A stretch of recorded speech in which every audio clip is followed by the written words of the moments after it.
ఈ వీడియోని మీరు క్లిక్ చేశారంటే ఆ థంబ్నెయిల్ని చూసి ఒక విషయం మాత్రం క్లియర్గా అర్థం చేసుకోవచ్చు. యావరేజ్ పర్సన్లలో నువ్వు ఒక్కడివి కాదు. అలానే చేదు నిజం ఏంటంటే నీ హ్యాబిట్స్ కూడా కంప్లీట్లీ యావరేజ్ ఉన్నాయని నువ్వు ఇది క్లిక్ చేసావు. నేను అంటున్నా అని నువ్వు రాంగ్ తీసుకోకు. ఎవరేమనుకున్నా నువ్వు స్ట్రాంగ్ అని నీకు తెలియాలనే ఈ వీడియో. ఇది కేవలం ఫిబ్రవరి గురించే కాదు, ప్రతి మంత్ గురించి, ఈవెన్ ప్రతి డే గురించి కూడా. ఒకవేళ నీ హ్యాబిట్స్ ని నువ్వు చేంజ్ చేసుకోలేవంటే ప్రతిరోజు, ప్రతి సంవత్సరం నీకు ఒక వేస్టెడ్ ఫీలింగ్ నీకు వస్తుంది. ఇంకా లాస్ట్ లో, ఇయర్ ఎండింగ్ లో ప్రతి ఒక్కరు న్యూ ఇయర్ ని సెలబ్రేట్ చేసుకుంటుంటే నువ్వు రిగ్రెట్ అవుతూ ఉంటావు. ఇంకా మనం దాన్ని జరిగేలాగా చేయొద్దు. ఒక 3 ప్రోటోకాల్స్ ఉంటాయి డేంజరస్లీ నీ మైండ్ ని చేంజ్ చేసేలాగా. వీటిని నువ్వు ఫాలో చేస్తే డిసిప్లిన్ నుంచి నువ్వు వద్దనుకున్నా గానీ డిసిప్లిన్ నిన్ను గుంజుతూనే ఉంటుంది. 3వ ప్రోటోకాల్ ని అస్సలు మిస్ చేయొద్దు. అది వేకప్ కాల్ లాగా ఉంటుంది.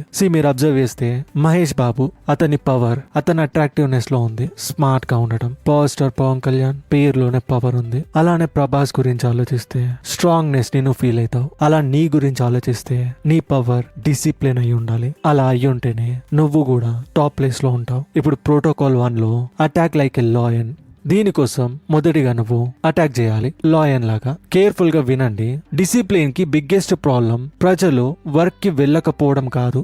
ప్రాబ్లం ఏంటంటే ప్రజలు ఆలోచించి టైర్డ్ అవుతున్నారు. కేవలం ఆలోచన వల్లనే యాక్షన్స్ తీసుకోలేకపోతున్నారు. ఒక్క చిన్న డౌట్ వచ్చినా గానీ ఇమీడియట్ గా ఎక్స్క్యూజెస్ స్టార్ట్ అవుతాయి. సర్లే ఈ పని పక్కన పెడతాం ఈ రోజుకి, తర్వాత టైం ఉన్నప్పుడు చేద్దాం, ఇలా అనుకుంటూనే కొన్ని డేస్ అయినా పాస్ అవుతాయి. ఒక డే వెళ్ళిపోయిన తర్వాత నెక్స్ట్ డే ఫ్రెష్ మైండ్ తో చేస్తా అని అనుకుంటారు. కరెక్ట్ ఇదే ప్లేస్ లో డిసిప్లిన్ డిస్ట్రాయ్ అవుతుంది. అందుకనే ప్రతిసారి ఈ ఫస్ట్ ప్రోటోకాల్ ని మీ మైండ్ లో ఫిక్స్ చేసి పెట్టుకోండి. అటాక్ లైక్ ఏ లాయన్ అని. ఇప్పుడు పాము కూడా అటాక్ చేస్తుంది, ఒక గద్ద కూడా అటాక్ చేస్తుంది.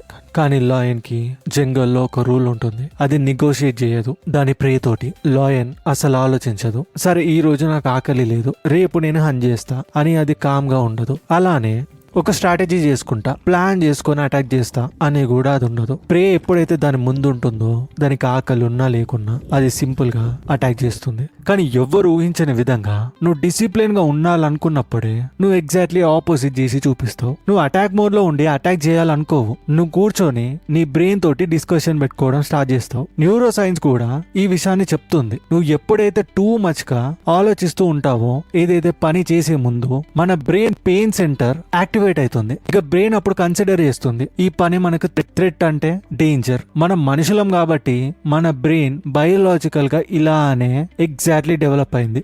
అందుకనే నువ్వు టైర్డ్ గా ఫీల్ అవుతావు వర్క్ స్టార్ట్ చేసే ముందే. కానీ దీనికి ఆపోజిట్, నువ్వు ఎప్పుడైతే డైరెక్ట్ యాక్షన్ తీసుకుంటావో, సెకండ్ గ్యాప్ లేకుండా ఆలోచించకుండా, నువ్వు అప్పుడు చాలా మటుకు అర్థం చేసుకుంటావు. బ్రెయిన్ కి అసలు టైమే ఉండదు ఆలోచించడానికి, రియాక్ట్ అవ్వడానికి. హ్యూమన్ సైకాలజీలో దీన్ని యాక్షన్ బయాస్ అంటారు. అర్థమైందంటే ప్రజలు ఎప్పుడైతే చిన్న యాక్షన్ తీసుకుంటారో దాని వెంటనే ఇంకొక యాక్షన్ తీసుకోనికి స్టార్ట్ అయిపోతారు, అది కూడా ఈజీగా. అందుకనే అటాక్ లైక్ ఏ లాయన్ అన్నారు. దాని అర్థం అంత పనిని నువ్వు ఒకే రోజులో కంప్లీట్ చేయకపోయినా అది సింప్లీ ఫస్ట్ స్టెప్ ని చేసి చూపిస్తుంది. మనం కేవలం నాలెడ్జ్ ని తిప్పుతూ ఉండలేం. అంటే అర్థం చేసుకోండి, మన ప్యాటర్న్స్ ని మనం నోటీస్ చేసాం. ఒక్కసారి మీరు ల్యాప్టాప్ దగ్గరికి వెళ్ళి ల్యాప్టాప్ ఓపెన్ చేసి వర్క్ ని స్టార్ట్ చేశారంటే అది ఈజీ అవుతుంది. కానీ ల్యాప్టాప్ దగ్గరికి వెళ్ళనీకి, అది ఓపెన్ చేయడానికి అది ఒక డిఫికల్ట్ పార్ట్ లాగా ఉంటుంది. అదే మన ఫోన్ అంటే ఇన్స్టాగ్రామ్ ఓపెన్ చేయడం అన్నా సెకండ్స్ లో ఓపెన్ చేస్తాం, ఇక దానికి స్టక్ అయిపోయి ఉంటాం. అలానే వర్క్ మీద కూడా సేమ్ ప్యాటర్న్ యూజ్ అవుతుంది. నువ్వు ఫస్ట్ స్టార్ట్ చేయి, దాని తర్వాత వర్క్ ఫ్లో లో వెళ్ళిపోతూనే ఉంటుంది. అందుకనే మెల్ రాబిన్స్ 5 seconds రూల్ న్యూరోలాజికల్లీ ప్రపంచం మొత్తం ఆ రూల్ ని కన్సిడర్ చేశారు one of the best rule అని. అందుకనే ఎక్కువ ఆలోచించొద్దు, ఎక్కువ కూడా అర్థం చేసుకోవద్దు. జస్ట్ ఫస్ట్ స్టెప్స్ మాత్రమే, ఎక్కువ ఆలోచించకుండా మీరు ప్లాన్ చేయాలి. ఒక గోల్ ని పెట్టుకో, ఒక పుషప్ చేయాలని. ఇక బ్రెయిన్ దానికి అదే చెప్తుంది 2 పుషప్స్ చేయి, 3 పుషప్స్ చేయని. ఎందుకంటే మోటివేషన్ యాక్షన్స్ కి లీడ్ చేయదు. మోటివేషన్ వచ్చేదే నువ్వు యాక్షన్స్ తీసుకోవడం వల్ల, ఫస్ట్ స్టెప్ వేయడం వల్ల. దీన్ని పిక్చర్ చేసుకోండి.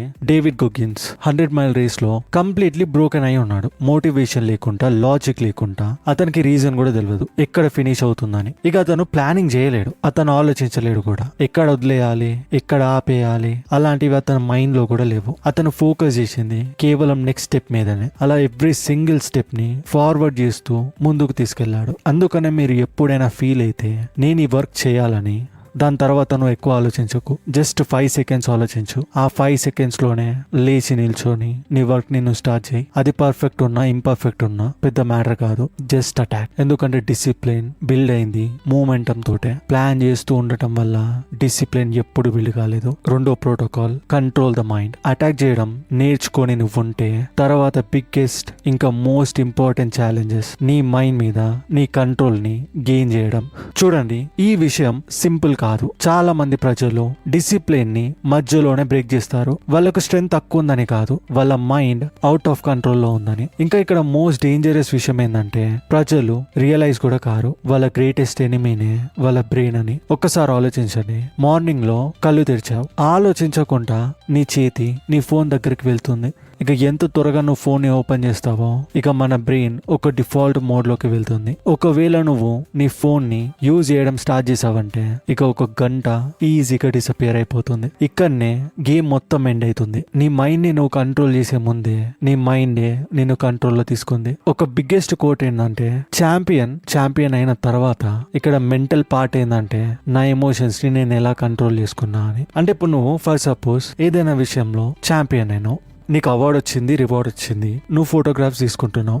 ఇక ఆ మూమెంట్ లో నీ మైండ్ లా ఖచ్చితంగా ఒక విషయం తిరుగుతుంది. అదేంటంటే నా ఎమోషన్స్ ని నేను కంట్రోల్ చేసుకున్నా కాబట్టి నేను ఇక్కడికి వచ్చా అని. ఎందుకంటే ఎమోషన్స్ ని కంట్రోల్ చేసుకుంటే దేనైనా కంట్రోల్ చేసినట్టే. ప్రతి ఒక్కటి జరిగేది మన లోపటనే, బయట ప్రపంచంలో కాదు. నీ లోపట నేను నువ్వు కంట్రోల్ చేసుకుంటే నువ్వు ప్రపంచాన్ని కంట్రోల్ చేసినట్టే. అందుకనే నీ మైండ్ ని నువ్వు మార్నింగ్ లో కంట్రోల్ చేయకుండా ఉంటే ఇక డే మొత్తం నీ బ్రెయిన్ నీ కంట్రోల్లోకి అస్సలు రాదు. న్యూరో సైన్స్ కూడా చెప్పేది ఏంటంటే మనం మార్నింగ్ లేచినప్పుడు మన బ్రెయిన్ డే మొత్తంలో కన్నా ఆ టైంలో చాలా యాక్టివ్ గా ఉంటుంది, కంఫర్ట్ గా, సర్వైవల్ గా. అది నిన్ను ప్రొడక్టివ్ చేయనీకి చేయబడలేదు, అది నిన్ను సేఫ్ గా, లేజీగా, రిలాక్స్డ్ గా ఉండడానికి చేసింది. అందుకనే మీరు ప్రతిరోజు మార్నింగ్ నీ బ్రెయిన్ ఒక క్వశ్చన్ అడిగారంటే నేను ఈరోజు ఏం చేయాలని అది ఖచ్చితంగా చెప్పేది ఒక ఈజీ ఆప్షన్.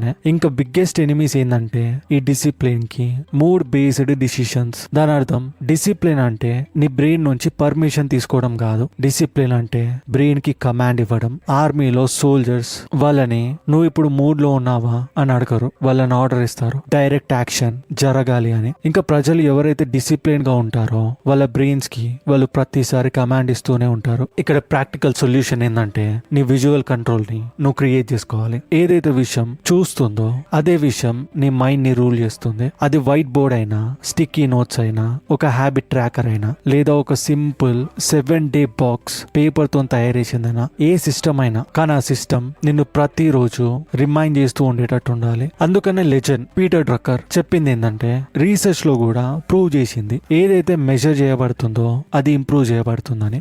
నువ్వు ప్రతిరోజు నీ టాస్క్ మీద టిక్ చేసావంటే డోపమైన్ నీ బ్రెయిన్ లో రిలీజ్ అవుతుంది. అప్పుడు బ్రెయిన్ కి ఒక సిగ్నల్ వస్తుంది, ఈ విషయాలు హిట్ అని. అందుకని మనం చెప్పేది 30 రోజుల టార్గెట్ పెట్టుకోకు, జస్ట్ 7-day టార్గెట్ పెట్టుకో. 7 days లో సింగిల్ క్రాస్ కూడా రావద్దు, ప్రతిదీ టిక్కే ఉండాలి. ఇంకొక గోల్డెన్ రూల్ ఏంటంటే డేని స్టార్ట్ చేసేటప్పుడు హార్డ్ వర్క్ తోని స్టార్ట్ చేయి. నువ్వు ఏదైతే వర్క్ ని అవాయిడ్ చేస్తూ ఉంటావో ఆ వర్క్ నిన్ను రెసిస్టెన్స్ లాగా ఫీల్ చేపిస్తుంది, నిన్ను ఆలోచించేటట్టు చేపిస్తూ. అందుకనే ముందుగా దాన్ని ఫినిష్ చేయండి. అది వర్కౌట్ అయినా, స్టడీ అయినా, డే వర్క్ అయినా. ఎప్పుడైతే డే ఒక విన్ తోటి స్టార్ట్ అవుతుందో ఆ డే మొత్తం ఆటోమేటిక్ గా నీ కంట్రోల్లో ఉంటుంది. అందుకనే చాలా మంది ఫేమస్ పర్సనాలిటీస్ చెప్పేది మార్నింగ్ ని నువ్వు గెలిచావంటే డే మొత్తం ని నువ్వు గెలిచినట్టే అని. మూడవ ప్రోటోకాల్, మాస్టర్ ద డిసిప్లిన్. ఇది మెయిన్ ప్రోటోకాల్. ఇక్కడనే చాలా మంది ప్రజలు మిస్టేక్ చేస్తారు. డిసిప్లిన్ వాళ్ళు టెంపరీ ఫేస్ లాగా ఆలోచిస్తారు.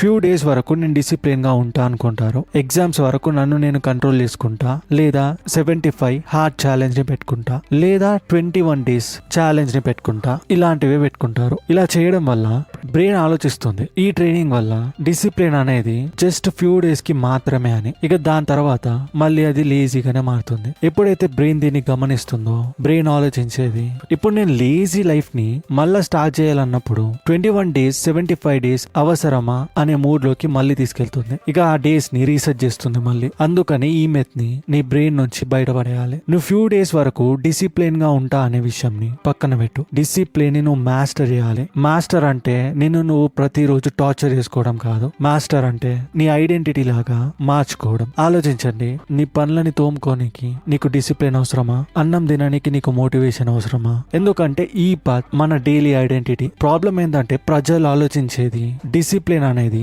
ఒక ఎక్స్ట్రా టాస్క్, ఒక పనిష్మెంట్ లాగా. కానీ నిజం ఏంటంటే డిసిప్లిన్ పనిష్మెంట్ కాదు, అదొక ఫ్రీడమ్. ఫ్రీడమ్ గిల్ట్ నుంచి, ఫ్రీడమ్ రిగ్రెట్ నుంచి. ఫ్రీడమ్ దేని నుంచి అంటే నేను మంచిగా చేసి ఉంటే బాగుండు అని బాధపడుతూ ఉండడం కన్నా ఆ డిసిప్లిన్ గా ఉంటే ఒక ఫ్రీడమ్ వస్తుండే. ఇంకా సింపులెస్ట్ వే ఏంటంటే డిసిప్లిన్ ని మాస్టర్ చేయడం, ఎన్విరాన్మెంట్ ని నీ ఫేవర్ లోకి తీసుకురావడం. ఎందుకంటే నో మ్యాటర్ నీ బ్రెయిన్ ఎంత స్ట్రాంగ్ ఉన్నా గానీ ఎన్విరాన్మెంట్ సరిగ్గా లేకపోతే అది స్లోగా స్లిప్ అయిపోతుంది. ఒకవేళ నువ్వు చదువుకుంటున్నావంటే నీ ఫోన్ ని దూరంలో పెట్టు. ఎందుకంటే ఇంటెన్షనల్లీ నీ డిసిప్లిన్ ని నువ్వు టెస్ట్ చేస్తూ ఉంటావు. మోస్ట్ టైమ్స్ అది బ్రేక్ అవుతుంది. అందుకనే హై పర్ఫార్మర్స్ విల్ పవర్ మీదనే డిపెండ్ అయి ఉండరు. వాళ్ళు ఒక ఫ్రిక్షన్ ని రిమూవ్ చేస్తారు, ఫోన్ ని పక్కన పెడతారు, వర్క్ కి ఒక ఫిక్స్డ్ ప్లేస్ ని పెట్టుకుంటారు. Same time same setup. ఇంకా మోస్ట్ ఇంపార్టెంట్ థింగ్ ఏంటంటే కొన్ని విషయాలు మాత్రమే వాళ్ళు పెట్టుకుంటారు, అవి కూడా క్లియర్ విషయాలు. చాలా మంది ప్రజలు డిసిప్లిన్ గా ఎందుకు ఉండరంటే వాళ్ళకు చాలా గోల్స్ ఉంటాయి. 10 టాస్క్లు వాళ్ళ మైండ్ లో పెట్టుకుంటారు. ప్రతిదీ అర్జెంట్ అన్నట్టు పెడతారు, ప్రతిదీ ఇంపార్టెంట్ అన్నట్టు చూపిస్తారు. ఇక లాస్ట్ కి